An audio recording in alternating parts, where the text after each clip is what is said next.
what options have you got in terms of a show jump? Like in your travels around the world, have you seen anybody else utilising this early exercise process in other horse sports?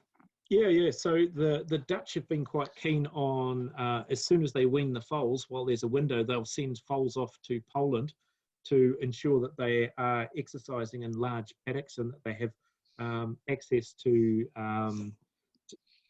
be able to run and to develop themselves. And I guess if you talk about just show jumper, the Belgians have been really interesting. That they've taken quite a unique approach in that Belgium, they're quite constrained for space. A lot of people in a pretty tiny little country.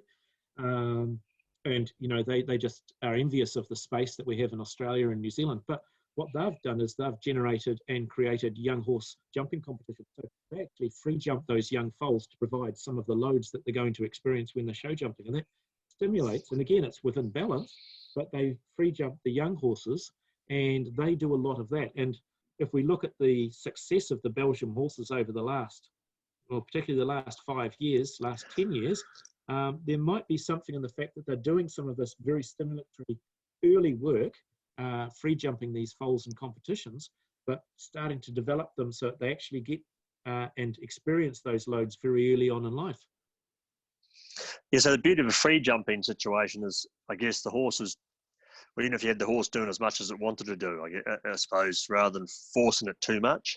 Yeah, exactly. And I guess the other example we have is Peter Fredriksson, who's, well, he's been world champion, he's won an Olympic medal, and he and his father for the last 15 years have been rearing their foals and their jumping foals. They have them in a big open paddock, quite unconventional, but they have logs and cross-country fences in the paddock, and they actually allow the foals to run, and as part of their normal daily activity, those foals run and jump and jump those obstacles. They're not, you know, they're not massive Olympic-sized cross-country fences, but little wee logs and bits and pieces.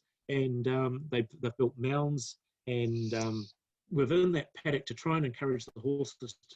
So he has them in a paddock where he's created little wee mounds and cross-country fences and logs, and the foals jump those freely while they're exercising at pasture. So he's created that early environment to try and stimulate and get the horses to think about where their legs are, to provide those interesting load cycles and the ability to stimulate the tissue so it's going to develop appropriately for the type of loads they're going to see when hopefully they get through the grades and end up being Grand Prix show jumpers.